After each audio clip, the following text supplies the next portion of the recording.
আল্লাহ তাআলা কোরআনে কারীমে ইরশাদ করেছেন, আউযু বিল্লাহি মিনাশ শাইতানির রাজীম, বিসমিল্লাহির রহমানির রহিম, ওয়া লিকুল্লি উম্মাতিন জাআলনা মানসাকা।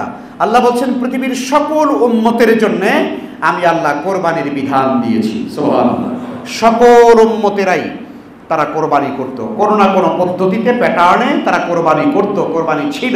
আল্লাহ বলেছেন এটা লিকুল্লি উম্মাতিন জাআলনা মানসাকা, প্রত্যেক উম্মতের জন্য আমি আল্লাহ কোরবানির বিধান দিয়েছি। কেন? লিয়াযকুরু ইসমাল্লাহি আলা মা রাযাকাহুম মিন বাহিমাতিল আনআম, যাতে করে আমি আল্লাহ তাআলা তাদেরকে যে চতুষ্পদ জন্তু থেকে তাদেরকে যে রিজিক দান করেছি, এই রিজিকের উপরে তারা যেন আমি আল্লাহর স্মরণ করতে পারে, আমি আল্লাহর জিকির যেন তারা করতে পারে, এই জন্য আমি আল্লাহ তাআলা কোরবানির বিধান দিয়েছি। সুবহানাল্লাহ বলেন। তার মানে হচ্ছে তোমরা, আল্লাহ তাআলা বলতে চান, তোমরা যখন কোরবানি করবে, এই কোরবানিটা করবে আমি আল্লাহর নামে, অন্য কারো নামে নয়। লিয়াযকুরু ইসমাল্লাহি আলা মা রাযাকাহুম মিন বাহিমাতিল আনআম। আল্লাহ তাআলা মানুষদেরকে, বান্দাদেরকে রিজিক হিসাবে যে চতুষ্পদ প্রাণী দিয়েছেন, গরু, ছাগল, উট, দুম্বা, ভেড়া, বকরি ইত্যাদি, এই প্রাণীগুলো যখন তোমরা কোরবানি করবে, ওদের উপরে যেন তোমরা আল্লাহর জিকির করতে পারো। প্রাণীগুলো জবাই করার সময় কার জিকির করা হয়?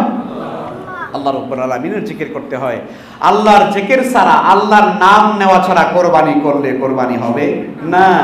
শুধু হবে না তা নয়, বরং এটা শিরক হয়ে যাবে।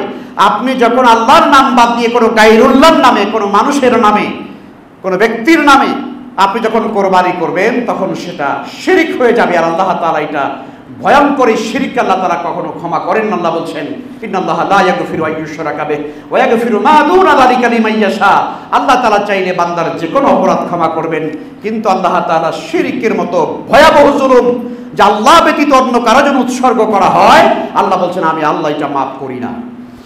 সুতরাং যখনই কোরবানি করা হবে, কোরবানি হবে কার নামে? আল্লাহর নামে। আব্দুল্লাহর ছেলে আব্দুল্লাহ করিম, আব্দুল করিমের নামে নাকি?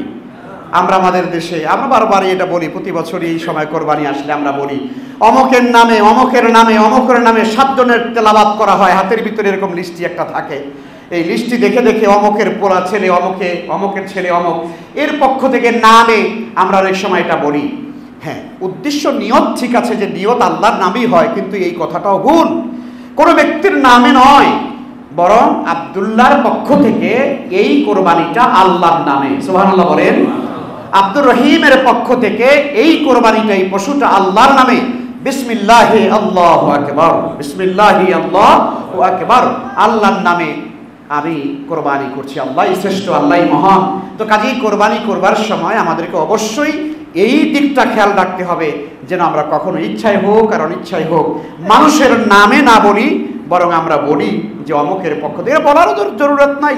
আপনি কোরবানি করবেন, আপনি নিয়ত করেছেন এটা একা গরু কোরবানি করবেন, আলহামদুলিল্লাহ। যখনই আপনি নিয়ত করে কিনেছেন, আল্লাহ রাব্বুল আলামিন আপনার আমার অন্তরের খবর জানেন না? জানেন না? আল্লাহ জানেন। তো কাজেই নিয়ত অলরেডি হয়ে গিয়েছে। এরপরে আবার কোরবানি করার সময় লিস্টি একটা ধরিয়ে দিয়ে, এই লিস্টি দিয়ে নাম পড়ার পরে কোরবানি করতে হবে। ব্যাপারটা এরকম যে আল্লাহ তাআলা হয়তো ভুলেও যেতে পারে, কারা কারা দিচ্ছে 7 জনের নাম একটু আবার আল্লাহকে পড়ে শোনাই। এটা কি জরুরত আছে? আদৌ প্রয়োজন নাই। এই নাম লিস্টি করে আমাদের গ্রাম অঞ্চলের, এইটা আমাদের আবহমান কাল ধরে একটা ট্র্যাডিশন চলে আসছে। মনে রাখতে হবে, আমাদের কোরবানিটা হবে ফাসাল্লি লিরাব্বিকা ওয়ানহার, ফাসাল্লি লিরাব্বিকা ওয়ানহার। আল্লাহ বলছেন নামাজ পড়ো, সালাত আদায় করো, আর ওয়ানহার কোরবানি করো। কার জন্য? লিরাব্বিকা, ফাসাল্লি লিরাব্বিকা, আল্লাহর নামে কোরবানি করো, আল্লাহর নামে সালাত আদায় করো, আল্লাহর নামে নহর করো। সুবহানাল্লাহি ওয়া বিহামদিহি। জন্য কোরবানি করবার আগে অবশ্যই আপনার জন্য করণীয় হলো আমরা যেন অবশ্যই নিয়তকে যেন বিশুদ্ধ করে নিই। আল্লাহ তাআলা তৌফিক দান করুন।